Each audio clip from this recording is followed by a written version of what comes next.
घने जंगलों के बीच बसे एक शांत सुरमय शहर में डरावनी कहानी सामने आई। 7 साल की शर्मीली लड़की एमिली को उसके जन्मदिन पर एक अनोखा उपहार मिला। विक्टोरियन युग की फीकी फटी हुई पोशाक पहने एक गुड़िया। उसकी कांच जैसी बिना पलकें झपकाए आंखें अंधेरे को चीरती हुई प्रतीत होती थीं, और उसके चीनी मिट्टी के चेहरे पर एक स्थायी मुस्कुराहट अंकित थी। यह गुड़िया एमिली की परदादी की विरासत थी, जिनकी पुरानी पारिवारिक हवेली में रहस्यमय तरीके से मृत्यु हो गई थी। यह अफवाह थी कि गुड़िया कभी उसकी थी, और एमिली के माता पिता ने सोचा कि यह एक पोषित विरासत होगी। लेकिन जैसे ही गुड़िया ने उनके घर की दहलीज पार की, एक भयानक उपस्थिति हवा में भर गई। रात में एमिली को अपने कमरे से हल्की फुसफुसाहटें सुनाई देती थीं। जब वह अंदर आई तो गुड़िया खिड़की की चौखट पर बैठी थी, उसका सिर उसकी ओर था।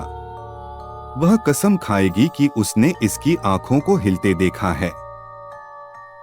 एमिली के माता पिता ने उसके दावों को अतिसक्रिय कल्पना कहकर खारिज कर दिया।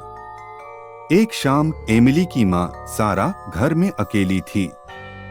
उसने अभी अभी एमिली को बिस्तर पर लिटाया था और लिविंग रूम में पढ़ रही थी। तभी उसे अपनी बेटी के कमरे से हल्की डरावनी हंसी की आवाज सुनाई दी। जैसे ही उसने धीरे से दरवाजा खोला, उसकी रीढ़ में ठंडक दौड़ गई। गुड़िया चाय की मेज पर बैठी थी। कप और तश्तरियां ऐसे रखी हुई थी मानो किसी चाय पार्टी के लिए रखी गई हो।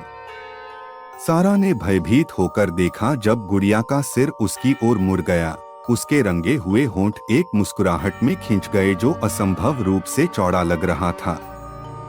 वहाँ कौन है? सारा हकला रही थी, उसकी आवाज कांप रही थी। गुड़िया की हंसी तेज और भयावह हो गई। सारा का दिल तेजी से धड़क रहा था।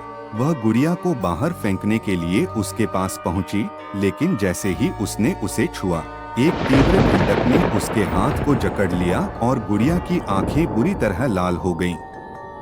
सारा चिल्लाई और अपना हाथ झटक कर कमरे से भाग गई।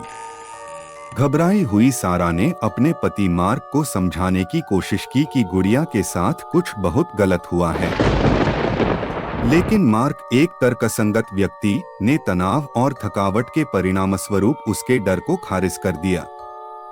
जैसे जैसे सप्ताह बीतते गए, भयावह घटनाएं कई गुना बढ़ गईं। एमिली को बुरे सपने आने लगे कि गुड़िया उसके कान में गुप्त रहस्य फुसफुसा रही है।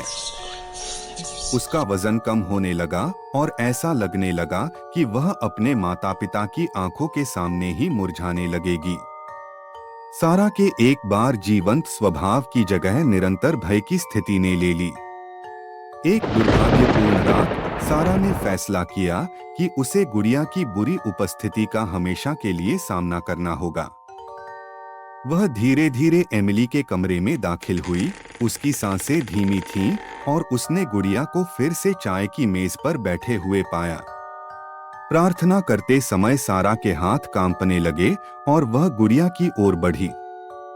जैसे ही उसने उसे छुआ, कमरे में अंधेरा छा गया और एक हाड़ कंपा देने वाली आवाज आई, तुम मुझे नहीं रोक सकते। गुड़िया की आंखें गहरे लाल रंग की चमक रही थीं और कमरा एमिली की पीड़ा भरी चीखों से गूंज रहा था। मार्क कमरे में भाग गया, लेकिन एमिली को फर्श पर बेजान पाया। उसकी आंखें चमक उठीं और गुड़िया उसकी बेजान छाती पर बिछी होकर बैठी थी। गुड़िया ने एक और शिकार का दावा किया था, जिससे एक परिवार अपनी दुष्ट उपस्थिति से टूट गया था। एमिली के माता पिता ने उस आतंक से बचने के लिए शहर छोड़ दिया, जिसने उनके जीवन को निगल लिया था। लेकिन गुड़िया वहीं रह गई, अपने अगले बेखबर शिकार की प्रतीक्षा कर रही थी। उसकी चीनी मिट्टी की मुस्कान हमेशा के लिए जंगल के शांत, डरावने शहर में दुष्ट खुशी के साथ अंकित हो गई।